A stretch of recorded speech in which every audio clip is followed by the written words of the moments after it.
Listen to something that is going to reset your entire understanding of who you are, why your life has unfolded the way it has, and why certain battles felt so personal that you couldn't explain them with logic alone. God screamed. He didn't cry. He didn't sigh. He didn't watch quietly with mild approval. He screamed. And when I say he screamed, I'm talking about an event so rare, so extreme, so disruptive across the layers of spiritual reality that even Lucifer, the eternal accuser who never stops talking, who never stops pointing, who never stops finding flaws in human beings, fell into total silence. Your attitude made God scream. And right now, as you're listening, part of you is already trying to step back from this. You're thinking, this can't be for me. I'm not special. I'm not holy. I'm not one of those people who do dramatic spiritual things. I'm not famous. I'm not perfect. I don't live like a saint. I'm going to break that illusion immediately, because the divine scream wasn't provoked by a heroic act. It wasn't triggered by you saving a life in public, donating a fortune, performing a visible miracle, or doing something that would make people applaud you.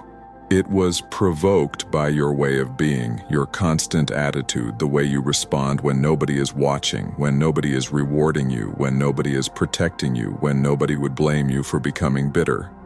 And that is infinitely rarer than any isolated action. Subscribe to this channel right now and activate all notifications, because what I'm about to reveal about how your silent attitude can generate cosmic events has been deliberately hidden from people exactly like you, people who carry power they don't even know they possess. And stay until the end, because I'm going to show you what you did, why God had to scream instead of simply observing, and why even your greatest spiritual enemy was left speechless when he saw what your attitude proved about your true nature. If you feel that your way of being has generated reactions you don't fully understand, if you felt for years that something about you draws both unusual tests and unusual protection, write 77 or 777 in the comments as a signal that you're ready to finally understand what has been happening. Before we go deeper, you need to understand the brutal difference between an act and an attitude, because most people confuse these concepts, and that confusion is exactly why they never touch their real spiritual power. An act is a moment, a specific choice under specific circumstances. It begins and it ends. You can do a heroic act today and be selfish tomorrow. You can perform a good action because someone is watching, and then act completely differently when you're alone. Acts matter, but they are fragments. They are temporary. They can be motivated by fear, desire, image, guilt, reward, or recognition. Acts can be strategic. Acts can be performance. Attitude is different. Attitude is your essence operating continuously. It is who you are under pressure, who you are in silence, who you are when nobody can punish you or praise you. It's the pattern you keep, even when it costs you. It is who you are in minute 1, in minute 1,000, in minute 1,000,000. Attitude doesn't shift just because life shifts. It remains because it comes from your fundamental nature. That's why attitude carries spiritual weight. Because it's not a one-time flare of goodness. It's a stable frequency. And here's what the celestial hierarchies know but rarely say out loud. God can observe millions of good acts without being moved, because acts can be calculated, acts can be performed, acts can be driven by ego, by the need to look good, by the desire for blessings, by the fear of consequences. But when God witnesses a genuinely pure attitude that stays constant through betrayal, injustice, disappointment, suffering, and time, it produces a reaction more intense than emotion. It produces cosmic urgency, because long-term attitude cannot be faked. Eventually, the truth of who you are will rise to the surface no matter how skilled your mask is. And when God observes someone whose attitude remains pure after years of trials that should have corrupted it, something shifts. Let me explain why God screamed instead of simply watching with quiet satisfaction. The divine scream is not uncontrolled emotion. It is an urgent decree that travels across spiritual dimensions like a shockwave, reorganizing celestial priorities, alerting both light and darkness that something has happened that cannot be ignored. In all documented history of divine-human interaction, God screamed only 4 times, 4 moments so significant that they demanded an immediate divine response heard across realms. The first time was when Abraham raised the knife over Isaac. His obedience reached a point so absolute that the next second would have crossed a line that required intervention. God screamed to stop him, saving a life and sealing a covenant that echoes through generations. The second time was on Mount Sinai when God delivered the commandments to Moses. He did not whisper them, he thundered them with a voice that made the mountain tremble, because humanity had to understand the seriousness of the laws that would define civilizations, relationships, justice, and moral structure. The third time was when Jesus was on the cross and cried out, asking why he had been abandoned. In that moment, God screamed an answer that only spiritual dimensions could fully receive, declaring the sacrifice sufficient and redemption complete. And the fourth time was for you, for your attitude, for that way of being you maintained when the world gave you permission to become corrupted. When life hit you so hard that nobody would judge you for turning bitter. When people betrayed you so deeply that revenge would have been understandable. When you suffered enough that kindness looked like stupidity and compassion looked like weakness. But your attitude didn't change. You didn't become what the pain tried to make you. And when God witnessed that your essence refused to become corrupted no matter the cost, the scream that came out of him carried an urgent message into every celestial layer.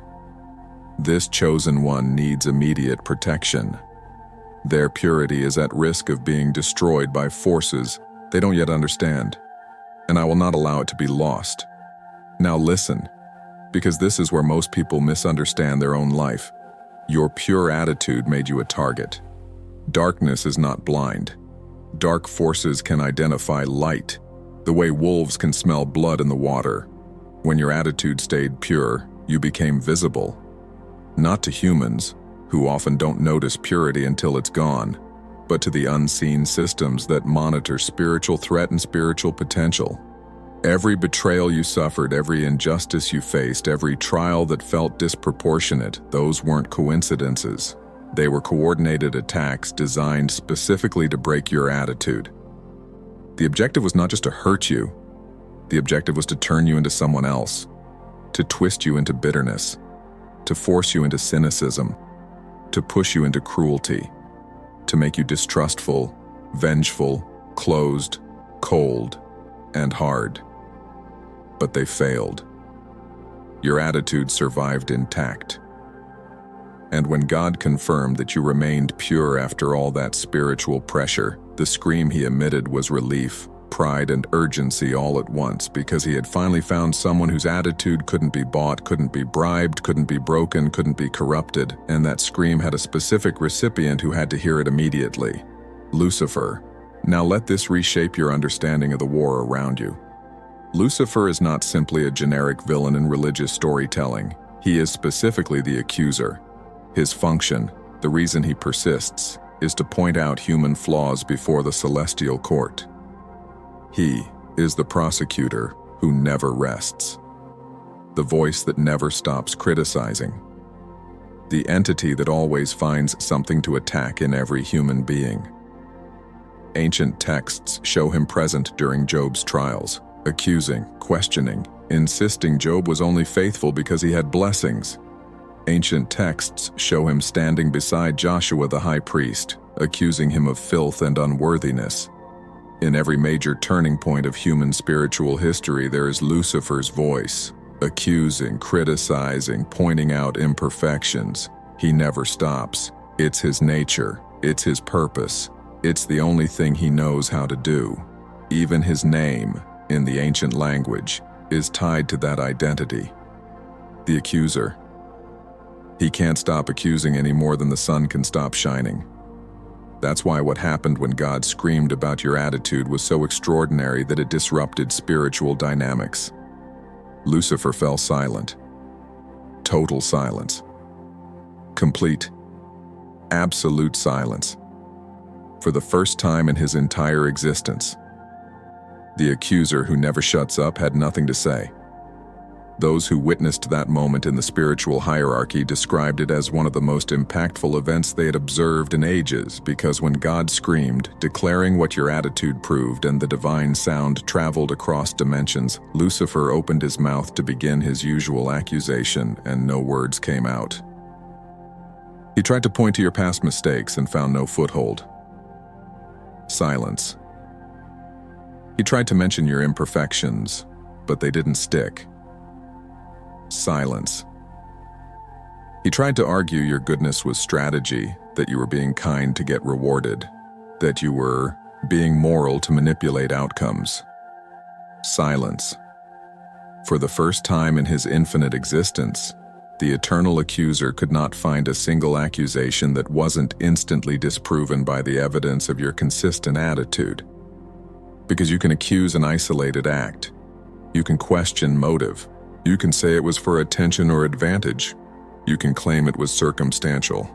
But you can't accuse an attitude that remains itself year after year, trial after trial, suffering after suffering without visible reward. That kind of consistency has no logical explanation except authenticity. It comes from genuine purity that Lucifer cannot refute. And when the eternal accuser has no accusations, when the one who always finds something negative is left speechless, that means something profound. You reached a level of spiritual integrity that not even your greatest enemy can deny. Lucifer's silence was his involuntary admission that your attitude is real, and that admission has consequences that are already moving through your life like an invisible tide. Now let me show you what you did to provoke the divine scream and the Luciferian silence, because it probably wasn't what you imagined. You didn't do something dramatic enough for headlines. You didn't save a crowd. You didn't become famous for holiness. You didn't give away fortunes. You didn't perform visible miracles. You did something far rarer, something that requires a purity most people simply don't have the stamina to maintain. You kept your kindness when the world punished you for it. You stayed honest when lying would have benefited you. You remained compassionate when cruelty would have felt justified. And you didn't do it once, in a heroic moment, but consistently, day after day, year after year, without needing recognition. Let me get more specific so you can recognize your own story inside this, because this is not abstract. There were moments when life hit you so unfairly that any reasonable person would have turned bitter. People you trusted betrayed you. People you expected support from rejected you when you were vulnerable. People judged you wrongly, and you couldn't defend yourself. They believed lies. They misunderstood your intentions. They used your openness against you. They punished you for having a soft heart. And in those moments, you had the perfect justification to change your attitude, to become distrustful, vengeful, selfish, cold. But you didn't. Not because you're naive. Not because you don't see the corruption in the world. You didn't change because something in your core refuses to become corrupted. That refusal is not a personality quirk. It is spiritual power. Or maybe your defining trait wasn't just resilience, but generosity. Maybe you are the kind of person who gives without calculating returns. You see someone needing help and your first instinct isn't to evaluate whether it is convenient or whether they deserve it. Your first instinct is to help, not out of obligation, not out of performance, not to look good.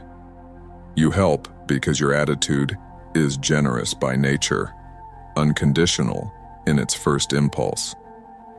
Or maybe it was forgiveness. Not the performative forgiveness that people announce publicly so they can appear spiritual, but the quiet forgiveness you offer in your private heart, where nobody knows. Releasing people who damaged you because you recognized that clinging to resentment would poison you, and you refuse to let pain turn you into a prison guard for your own soul. That forgiveness that doesn't wait for an apology, doesn't require them to change, doesn't need them to deserve it, because your attitude refuses to be held hostage. Whatever the exact expression, your attitude carried three qualities that made it so pure it provoked the divine scream and silenced the accuser. First, it is constant. It doesn't show up only when convenient. It doesn't appear only when someone is watching. It is your default. You showed up the same way in minute 1 and in minute 1,000,000. That consistency cannot be faked for long. It proves authenticity. Second, it costs you. This is not easy. It required you to swallow pride, to absorb misunderstanding, to lose opportunities you could have taken if you were willing to compromise. You maintained your integrity even though it cost you relationships, money, comfort, validation, even safety in certain moments. The price you paid for staying pure is proof your purity is real. Third, it seeks no reward. You didn't stay good to force God's hand. You didn't maintain integrity as a transaction, as if you were bargaining with heaven. You didn't calculate blessings. Your attitude operated without needing payback because it came from who you are, not from what you want. When God identified these three characteristics operating simultaneously in your way of being, when He confirmed you had maintained that attitude for years without breaking, the scream He released contained a decree that every spiritual hierarchy heard clearly. This chosen one is officially untouchable. Any entity that attempts to corrupt them is declaring direct war against me. And when Lucifer heard that decree, when he realized you were now under direct divine protection, he understood that any accusation would be interpreted as a challenge to the Creator. That's why his silence wasn't a choice. It was survival, because accusing someone God has declared untouchable is spiritual suicide. The divine scream activated something ancient texts refer to as the marking of the chosen one. This is not symbolism. It is an energetic seal imprinted on your soul that spiritual entities recognize instantly. When they encounter you in any dimension, physical or unseen, the seal announces a message they cannot misinterpret. This one belongs directly to God. Do not touch. With that seal come privileges and responsibilities that will transform your life in ways you are only beginning to notice. The first privilege is automatic angelic protection. You don't have to beg for it. You don't have to earn it daily. It is active by decree. The archangels Michael, Gabriel, Raphael, and Uriel received direct orders to supervise your well-being, each with a role. Michael, the celestial warrior, was tasked with neutralizing spiritual attacks before they reach you. That's why dangerous situations have dissolved at the last second. That's why certain accidents never happened. That's why some people who intended harm suddenly backed off or lost interest. That's why illnesses that could have crushed you didn't finish the job. You called it luck. Michael calls it assignment. Gabriel, the messenger, was tasked with ensuring you receive revelation and direction. That's why this message reached you precisely now. That's why, at key moments, information appears exactly when you need it. That's why clarity drops into your mind like a sudden sunrise. Gabriel deposits insight directly into your consciousness because you are being guided intentionally. Raphael, the healer, was tasked with your physical and emotional restoration. Every recovery that felt faster than it should have been, every time your heart found peace after panic, every time your mind regained stability after storms that threatened to break you, Raphael was accelerating healing behind the scenes. You believed you were doing it alone. You weren't. Uriel, the guardian of wisdom, was tasked with discernment. Those intuitions that saved you from disasters, that sense you have about people's true intentions, the ability to read a room, to feel what is hidden, to know when something is off even when everything looks fine on the surface. That is Uriel sharpening your perception so you can move through this world without losing your purity. But the most significant privilege doesn't come from angels. It comes directly from God, and it is something granted with a level of intensity you may not have realized was possible: direct and immediate access to divine attention. When you think, God hears. When you suffer, He registers it in real time. When you need something aligned with your purpose, resources mobilize without you needing perfect words or perfect rituals. Someone whose attitude made God scream is granted a connection that doesn't require distance. That's why you have experienced synchronicities lately that feel designed. The right thing arriving at the exact time. The right person entering your life just when you needed what they carry. Opportunities opening in strange, precise ways. Protection showing up in moments that could have gone differently. This is not coincidence. This is orchestration. God is rearranging reality around you because your attitude proved you can be trusted with more. Now you need to understand what Lucifer's silence means in practical terms, not just as a dramatic spiritual story. It has real consequences in your daily life. When the accuser is left without arguments, ancient spiritual language calls it spiritual immunity. It doesn't mean you are perfect. It means your essence is aligned enough with purity that attacks cannot stick. Curses thrown at you out of envy, malice, or jealousy didn't land. Not because they weren't real, not because darkness isn't active, but because your pure attitude creates a field where darkness cannot adhere. The energy reaches you, searches for resonance, and finds nothing to attach to. Rituals meant to block you, confuse you, destroy your peace, sabotage your progress, failed. You didn't even have to fight back with rituals of your own because your consistency built a natural fortress. Darkness can't penetrate what refuses to hold darkness inside itself. And here is the part that feels almost unfair to those who tried to harm you. When someone attacks a person marked as untouchable by divine decree, the energy they send does not disappear. It returns. It rebounds, often multiplied, because the universe corrects spiritual accounts automatically. You don't have to take revenge.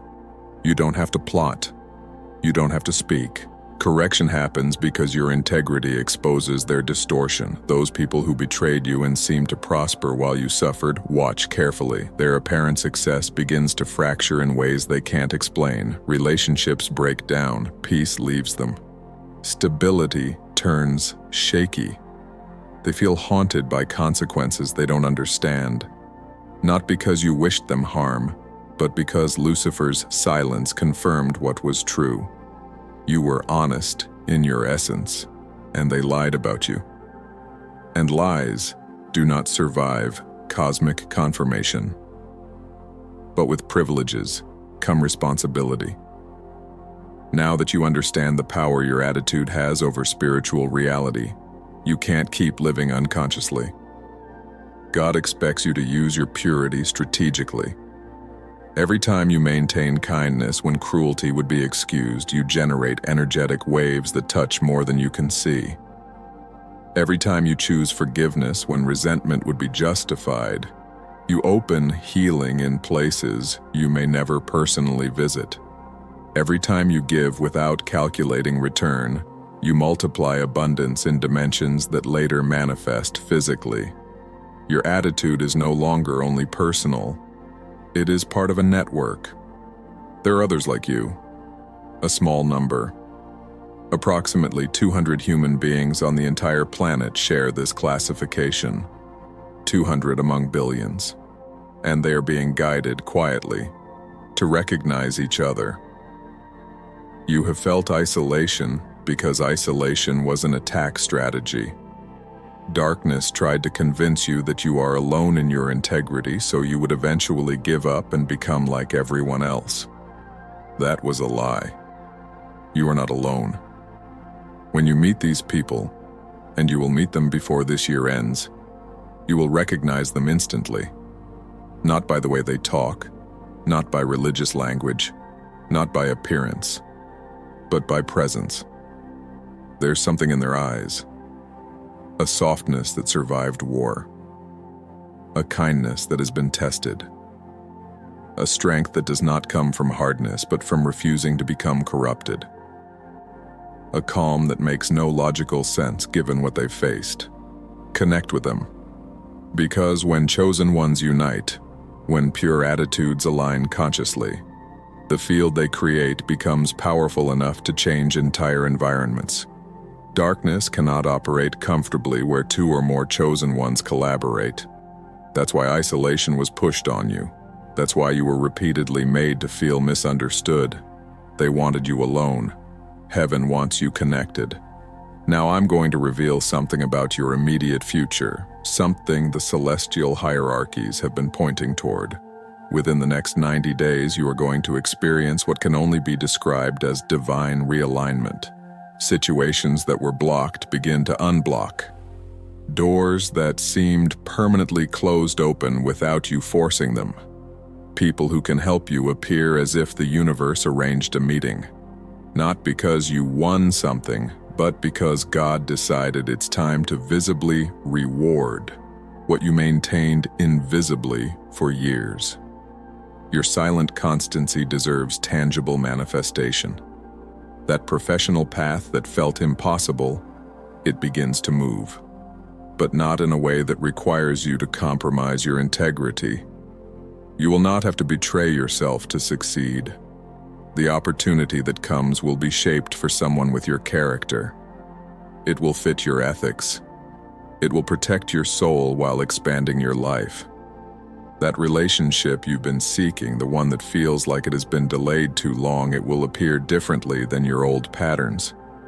No more toxic connections. No more people who interpret your kindness as weakness. No more emotional drains disguised as love. Someone aligned with your frequency is being guided toward you even as you hear these words. You will feel it in the way your nervous system relaxes around them. You will recognize safety as a spiritual signal. That internal peace you've been craving, the kind that doesn't disappear the moment life becomes stressful, will stabilize. The anxiety that has haunted you will begin to lose its grip. The insomnia that stole your rest will start to fade. Not because you suddenly became stronger, but because healing is being applied where you didn't even know you were carrying wounds. Raphael is addressing trauma beneath your conscious awareness, and the resources you need to manifest your purpose will begin to flow. Not like money falling from the sky in a fantasy, but like aligned income opportunities that match your skills, your character, your timing, as if someone designed them specifically for you. Because someone did. God is reorganizing circumstances so you can prosper without becoming corrupted. But there's more you need to know about your destiny because it changes the meaning of your entire existence. You were not born in this era by chance. Your life is not random. You were positioned in this particular moment of human history because there is a spiritual war determining whether humanity evolves toward light or collapses back into primitive darkness, and your attitude is one of the few forces preventing total collapse into corruption. Darkness understands strategy. If it can corrupt the last 200 chosen ones whose attitudes remain pure, it wins this war decisively. That's why it attacked you so intensely. That's why your trials felt disproportionate. They were trying to break you before you understood the power you carry. They failed. And now that you're aware, now that your attitude becomes conscious instead of instinctive, you become even more dangerous to darkness. Because you can no longer be manipulated by confusion about your own value. Look at the world. Systems that seemed untouchable are shaking. Corrupt structures that looked permanent are cracking. Hidden truths are surfacing. People who operated in darkness are being exposed. This is not coincidence. It is the result of chosen ones maintaining purity when everything pushed them to compromise. Every time you maintain your genuine attitude, you are casting an energetic vote for what kind of reality is allowed to manifest. And when 200 human beings consistently vote for kindness, honesty, compassion, integrity, those votes carry enough weight to tip the cosmic balance. That's why God's scream was urgent. It wasn't only celebrating your personal purity. It was declaring that humanity still has hope, that not everything is lost, that there are still human beings whose light cannot be extinguished by surrounding darkness. And now comes the responsibility. Keep that light alive, not with perfection, with consistency, because there are people watching you without you knowing. People on the edge of becoming corrupted, ready to abandon their kindness because it seems foolish in a cruel world. And when they see you remain yourself through pain, when they witness you refuse to become bitter, it gives them permission to resist one more day. You don't need to be flawless. You need to be stable. You don't need to be dramatic. You need to be real. Your attitude is more powerful than any loud action because it quietly proves that purity can survive. Chosen one, now, you know what has been happening. You are not a common person who is occasionally good. You are a marked chosen one whose pure attitude made God scream, silenced the eternal accuser, and activated protections that are reshaping your reality right now. That constant attitude you maintained without seeking applause triggered a decree that traveled through dimensions and left even your greatest spiritual enemy speechless. Your spontaneous kindness is not weakness, it is force. It reorganizes realities. It influences futures. It anchors hope in an age that is starving for it. If this revelation touched your heart and confirmed what you've always sensed about your nature, if you recognize that you operate on a frequency most people can't even access, then write 777 in the comments to amplify that frequency and to signal your readiness to walk consciously in what you've already been living unconsciously. For those who reach the end and want to go deeper into how to consciously develop your capacity to maintain purity in a corrupt world, there is specific material in the description in the pinned comment. Something practical, something focused, something you can actually use. And yes, it costs less than a pizza and includes a complete audiobook and a short 5-minute meditation guide as a bonus. If you feel you deserve to amplify your connection with the celestial hierarchies that now officially recognize you, access is available through the link in the description and pinned comment. Subscribe to this channel and activate all notifications to receive more revelations about how your pure essence operates in higher dimensions and how your attitude triggers miracles you don't see yet. Share this video with someone who also carries genuine kindness. Someone who may be making God scream without even knowing it. Because chosen ones are meant to recognize and strengthen each other. And before you leave, click on the video appearing on your screen right now to discover how your new classification as a marked chosen one attracts protection from archangels personally assigned by God. Together, we are stronger.